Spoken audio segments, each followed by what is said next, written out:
Welcome back, rail fans. We are back in the beginnings of Riker Yard, and as I mentioned in the last video, we're going to do an operation session, and we're going to run the Riker to Butler local. That in the long time ago at the old railroad, that was a turn out of Riker Yard down to Butler, and this is just going to be a one-way train that's going to work the industries here in Riker, or from Riker all the way down to Butler. We're starting with a two-car train. Again, as I mentioned, Shippett's a little bit starved for rolling stock, and I'm trying to continue to address that. So we've got a load of nitrogen fertilizer for the Agway fertilizer blending plant in Dayton, and we've got an empty box car that's going to go to the Craigsville siding. Our power today is a GP30, probably not what they would typically have run, but still sorting out, trying to move some of the rolling stock from the Pittsburgh staging yard up here to what is now currently the terminus of the railroad in Riker Yard. So I've got the two mains in, the running track, and the empty track is a hand-laid code 70. That'll be yard track number 1. So there'll be a total of I think 10 tracks here, so 2 mains, a runner, and 7 yard tracks. And essentially the runner can be used as a yard track as well. And our train is back here on the westbound main, which truncates into a single main as we head west. So here we go.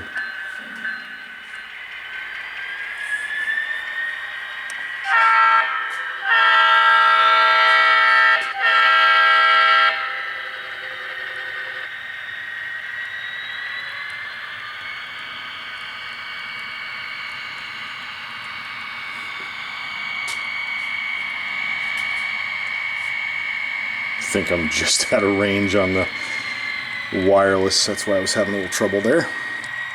I have a repeater that I need to set up here in the second room, so one issue at a time.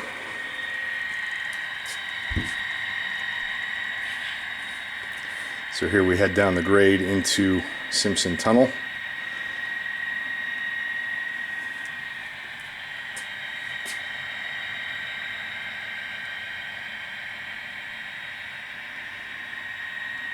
And right about where the locomotive is now, it'll start ending up being behind the industries in Elk Run. So that'd be Airco Spear. There'll be a tall building here, so you probably lose sight of some of your train. But before you enter the tunnel mouth here, I'll have an open area in the scenery so you can see it again. It won't be really hidden. It'll just be behind the building.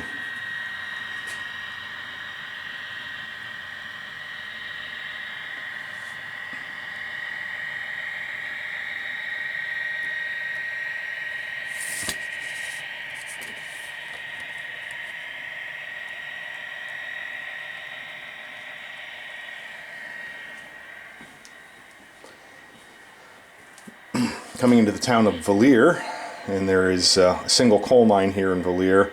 There are no cars here to be picked up and nothing on our switch list, so we have no work in Valier, although this train is assigned to work this town. Again, just a result of being a little short on coal cars.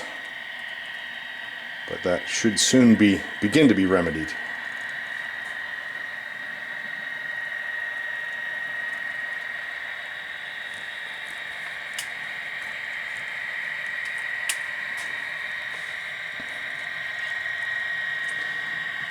I'm not sure it'll take that much longer than it did at the old house. The difference is there won't be a ton of time spent in the helix.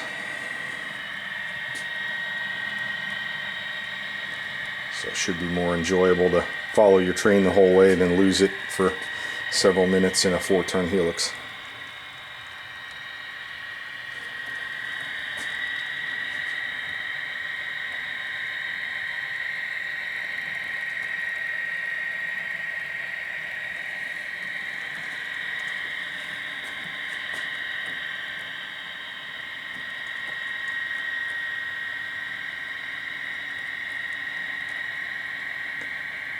Continuing downgrade into Dayton.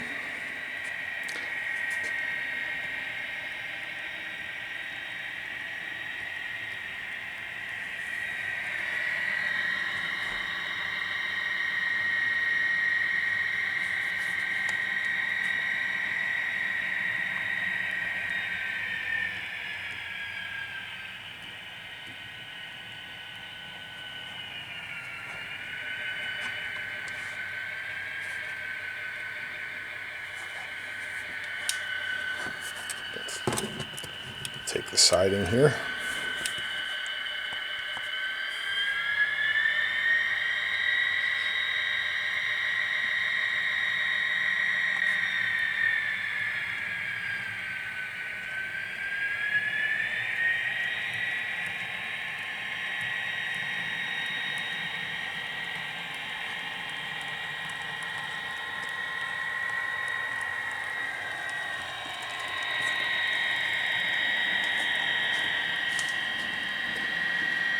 We have a decent amount of work here in Dayton, so we're going to run all the way up to the far end of the siding almost, and then we'll take a look at the switch list and see what our work is.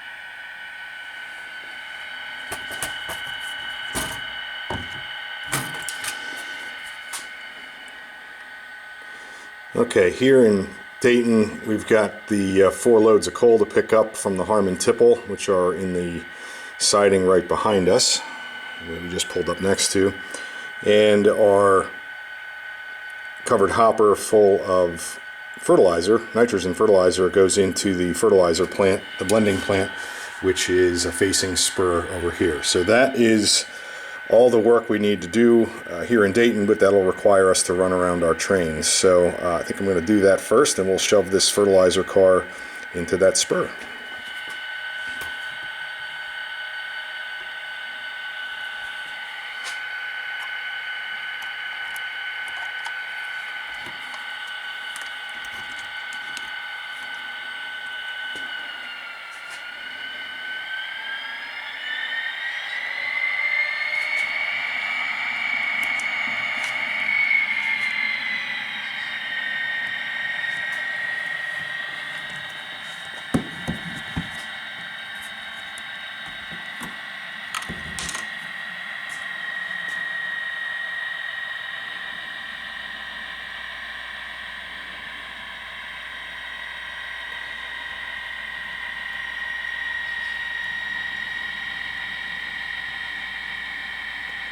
Just this siding in Dayton might be longer than the previous version of Riker Yard. If not, it'll be pretty close.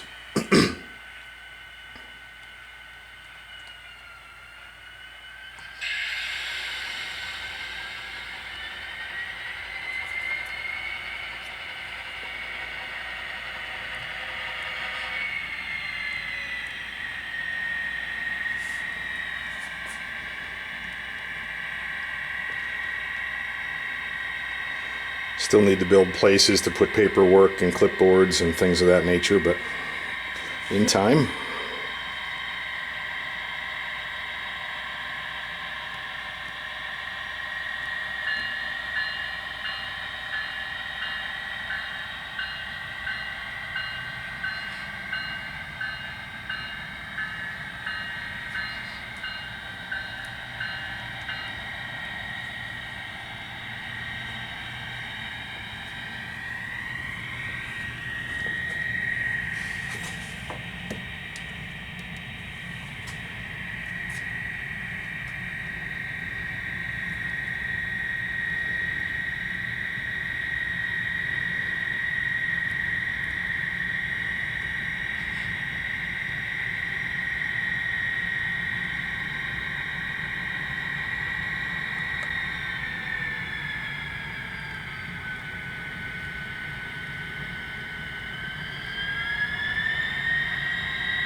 Okay, that takes care of our single set out. Now we can run back around, pick up the coal out of the Harmon tipple, and that should finish our work here in Dayton.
I don't know why the brakes are so aggressive on this. I'll have to look at that setting.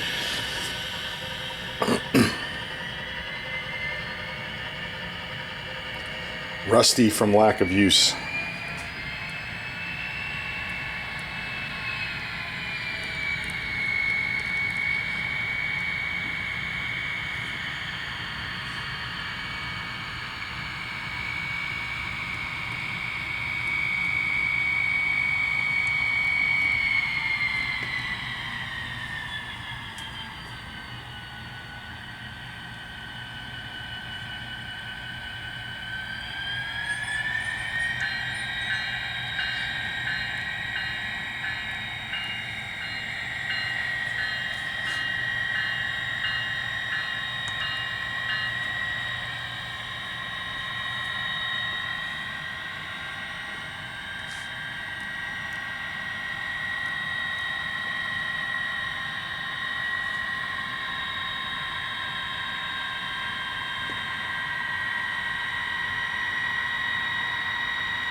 All right, that concludes the work here in Dayton. More than likely, probably the Northeasterner would, per the schedule, and who knows how it will actually work out, I think the Northeasterner would probably be passing at this point in time. So at least one train, if not more than one, we'd have to hold in the siding here while another eastbound train, or an opposite eastbound train, or a westbound train, eastbound train would pass us here at Dayton. But since that's not the case today, we are good to proceed.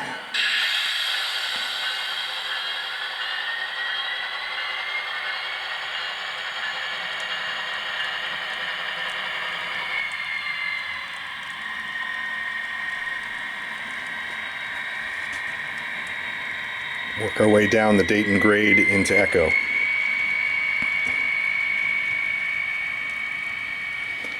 Because we're at the top of the Dayton grade, all the more reason we would be likely to be held in the siding so that the train coming up the grade wouldn't have to stop on the hill.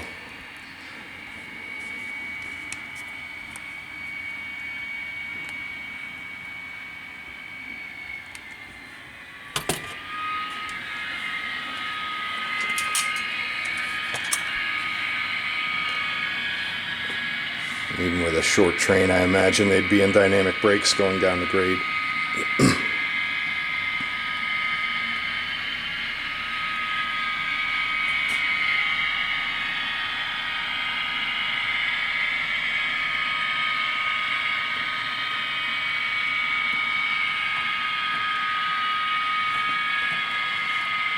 Very few units that I've seen on this section of railroad in the 70s did not have dynamic brakes, so that was a must with all the hills.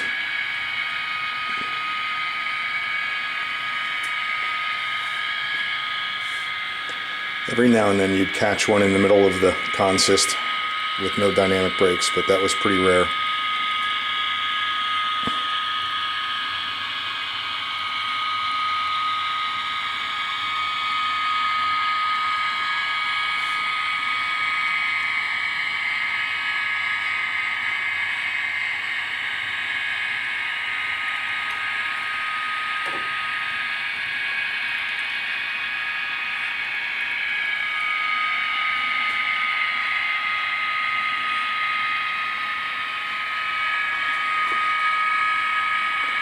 I bumped something on that signal this morning. It's just temporarily installed, so it should be giving us a green, but it is not.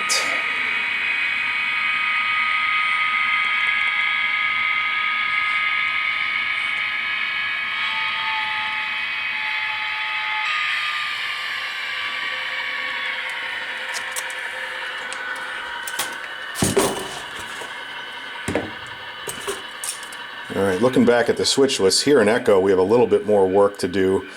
These coal cars that we set out are actually going back to Riker, so they get set out here at the Echo Y. Not really sure why the switch list is doing that. The opposite, our counterpart, certainly could have picked them up, and for whatever reason it didn't have them do that. So we're setting these out at the Echo Y, and then all of the Bessemer and Lake Erie cars going into and out of the Pittsburgh and Shawmut interchange, which is this track here.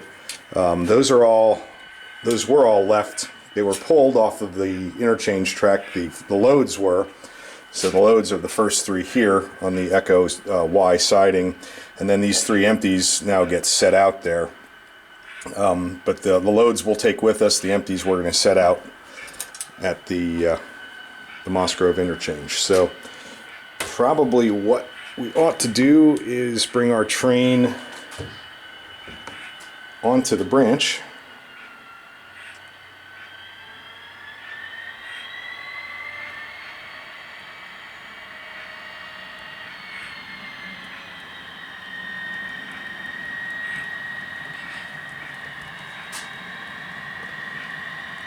We can arrange the cars there, and then we'll have to run around them, pull them out onto either the main or the siding here at Echo so that we can shove into the Pittsburgh and Shawmut interchange.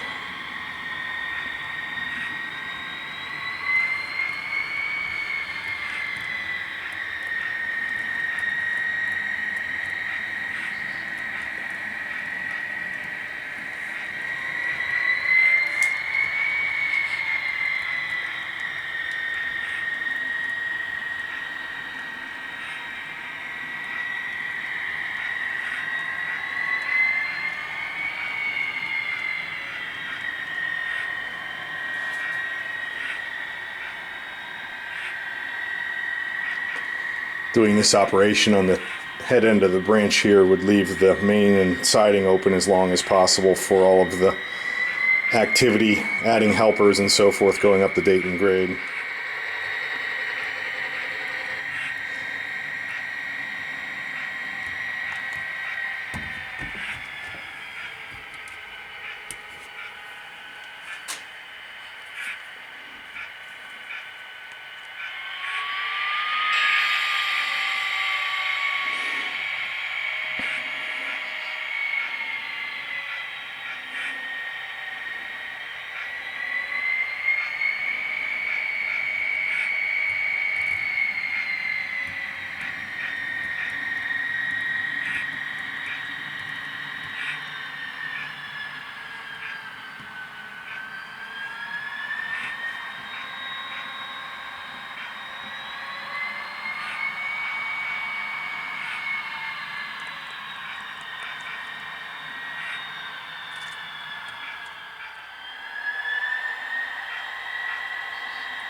So the first thing we'll do is grab the 4 loads that we picked up at Dayton. We'll set those out in the siding, since we're dropping those here. And then we'll just have to swap the empties and put them on the front of the train so they'll be in a good spot to shove onto the Pittsburgh and Shawmut interchange track.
So we'll push the loads in here and the 3 Bessemer and Lake Erie empties.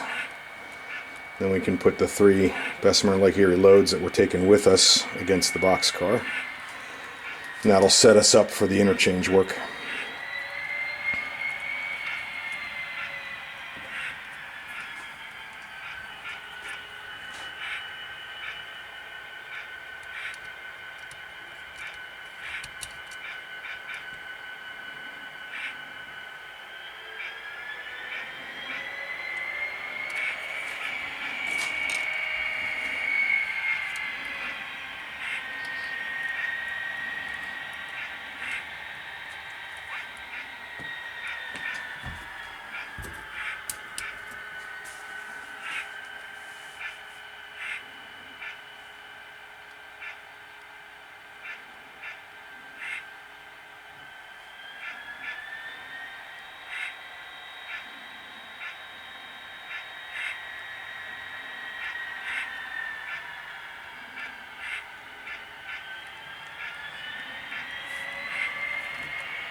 Alright, now we'll grab the 3 empties, put those on the train, shove the train back out to the main.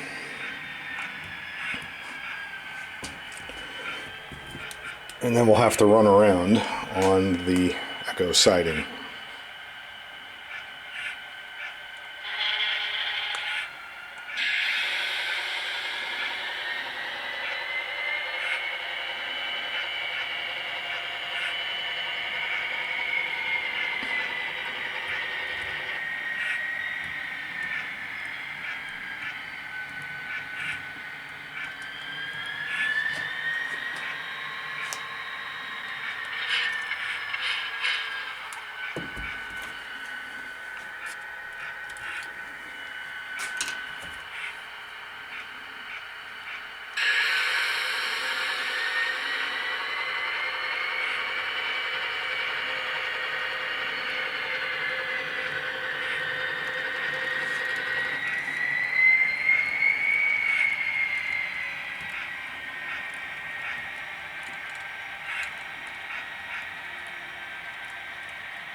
Alright, that'll get us off the branch. We can run the main all the way up to the other end, and then we'll have to run around.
all of the running around and so forth for the Pittsburgh and Shawmut probably would have happened. I think, like I said in previous videos, there's about 3 tracks at the interchange point that I just couldn't fit. So instead of doing that switching there, has to happen here at Echo, which isn't all that far away. So not prototypical, but should still get the job done.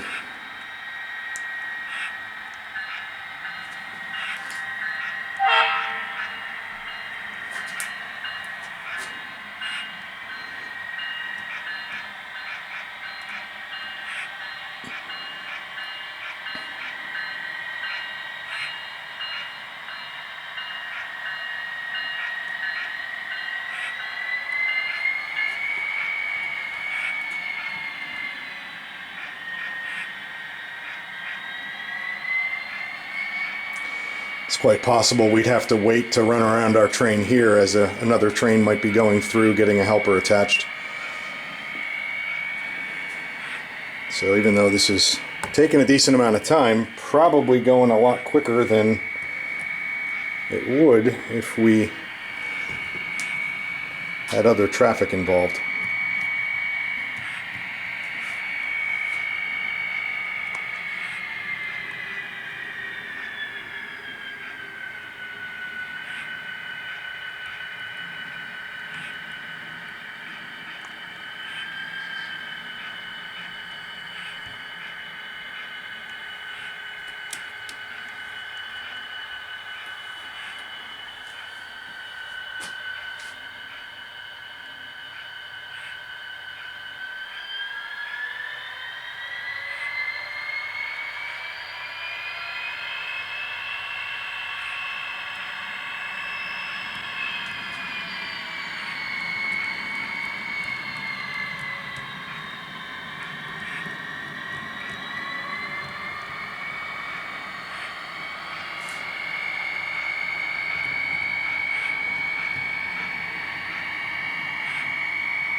Alright, now the shove across the Mosgrove Bridge, probably not super prototypical, but to make the Pittsburgh and Shawmut interchange.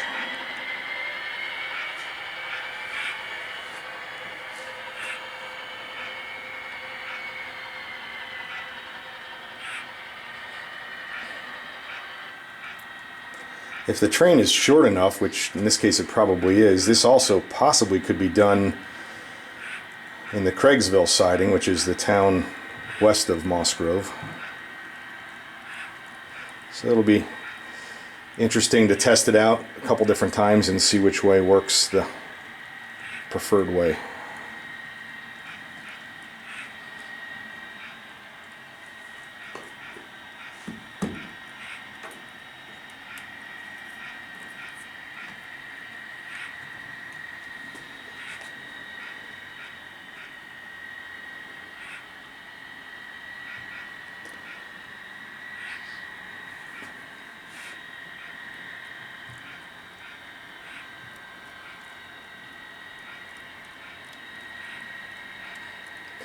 So these 3 Bessemer Lake Erie cars are going back up to the mine at Dora to get loaded for the Bessemer and Lake Erie to serve some of the steel mills that B&LE served.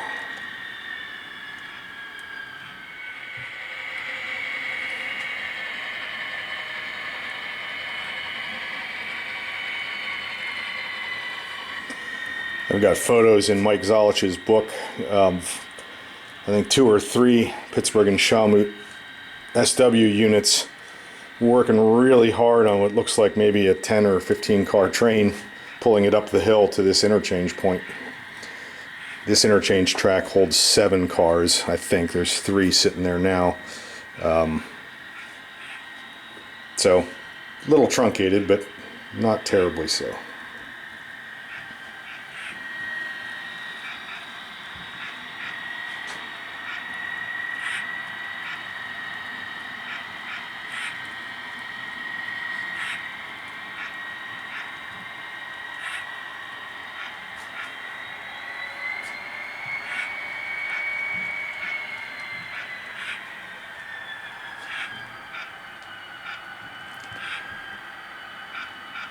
And we'll drop our train here, run back around,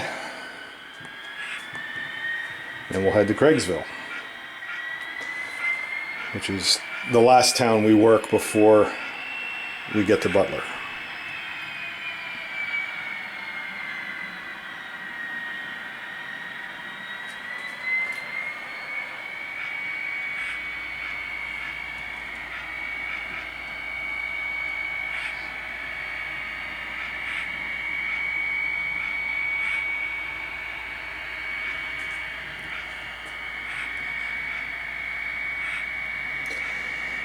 One thing I can see already doing this in Craigsville, if your train is short enough, that siding is substantially shorter, but is used to store cars, so it's not always going to be open.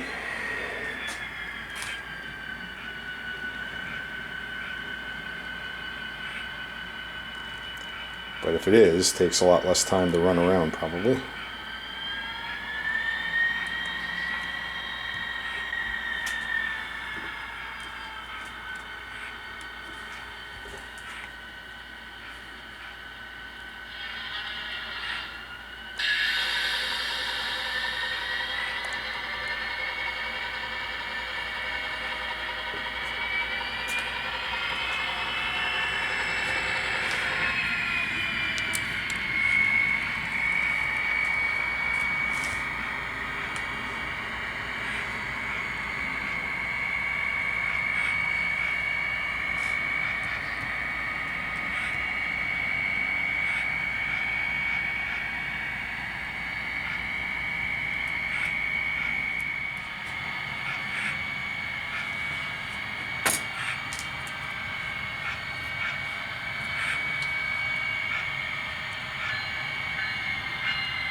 Alright, we've got our train back together.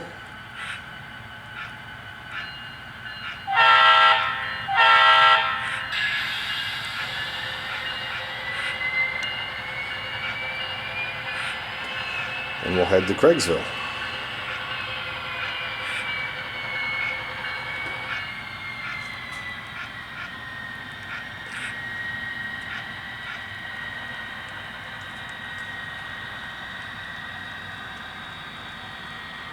This temporary spline of the Allegheny River Bridge at Mosgrove is a third the actual scale length. It should be 19 feet long, and it's only about 6 or so. But it is, using USGS maps, I did try and set it vertically to scale, so that's the appropriate height off the surface of the, ultimately, the surface of the water, but only a third the actual length. But as always, you've got trade-offs you've got to make. And coming into Mosgrove, shortly after the Pittsburgh and Shawmoot interchange track, there was another tunnel. I don't know the name of that one, but I think it was relatively short.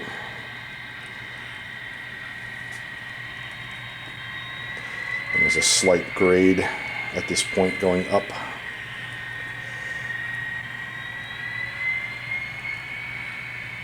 So right about now he'd be entering the tunnel and would emerge just ahead of the signal for Craigsville. And maybe about where it is now. We'll see.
Looking at the switch list, we did our 3 set-offs of the empty coal hoppers at Mosgrove. Our only work here in Craigsville is to set off this empty box car, so we'll do that.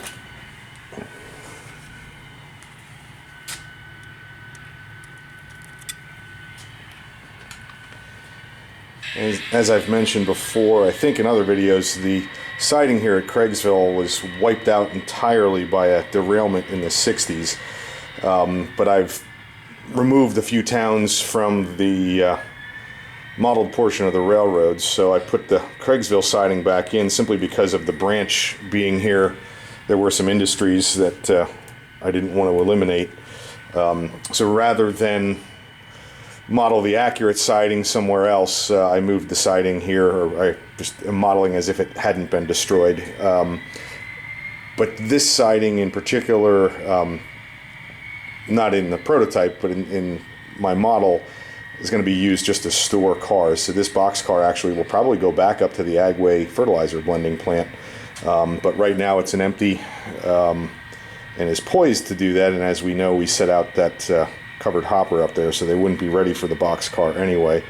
The Craigsville siding would also hold empties that would go in and out of the limestone plants, and empty coal hoppers for the mines at Valier and the tipple at Dayton. So, well, not completely accurate, reasonably so, because the timetable I have, there we go, from 1974, does note that there are several sidings that have a note following them that train crews should be alert for cars stored on these sidings. So, while not entirely accurate, I think it at least captures the general spirit of how B&O operated.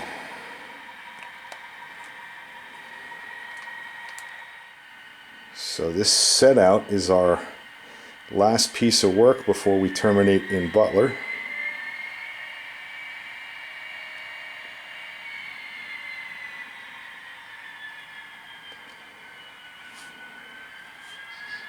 So we missed switching at least, I think, 3 of the industries. We didn't do anything at the Valier mine. We didn't work the mushroom farm spur right here in the back. We didn't work the limestone tipple. Again, all of which are mostly due to the fact that I'm still short on cars. But even without that, pretty decent amount of time has elapsed to do this. And certainly if we had traffic to contend with, our low priority local would probably get stuck in sidings the whole way. So it'll be interesting when I finish this video to see how long it is in total. We're now crossing over the still under construction northern branch.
The plan is for there to be 2 grade crossings here at the east end of Butler. We'll see if that plan endures actual construction, but at least that's the plan for now. There'll be one then over at the Franklin glass plant at the other end of town.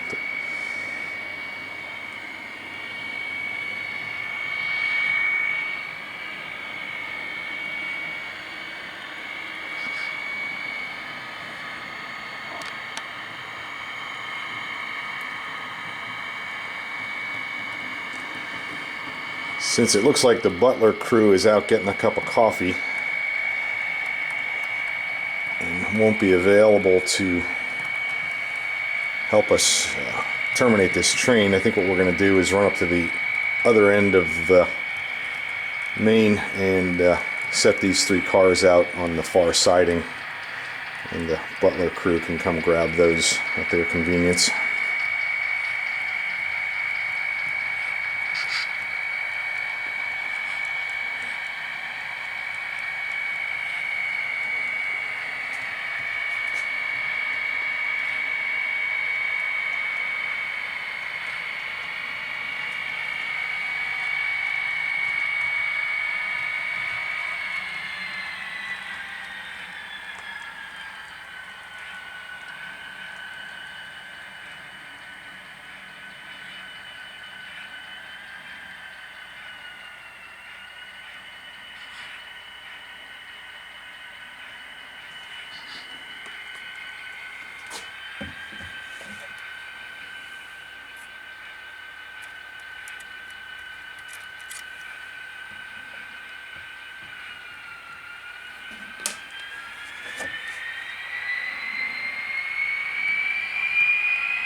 Now we'll just run over to the engine facility that's basically closer to downtown Butler, and we'll go across the short crossover here,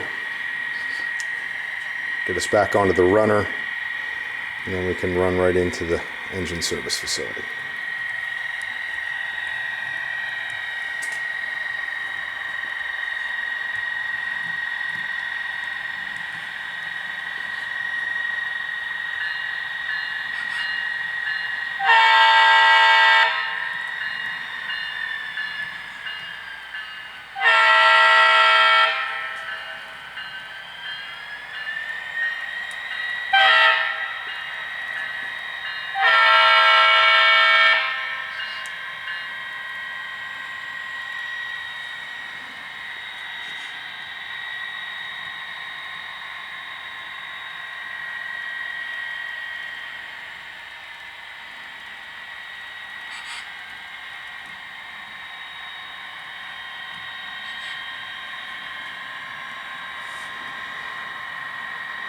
And because of our running test operations, the engine service facility is completely vacant, not a single locomotive or caboose.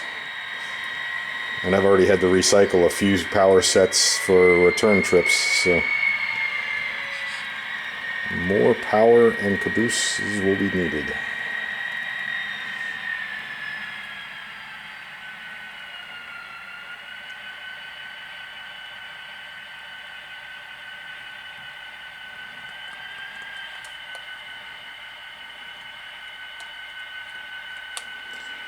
All right, well, that concludes the Riker to Butler run. And like I said, it'll be interesting to see when I put this all together how long the video is compared to the turn of the previous railroad. So more to follow. Thanks for watching.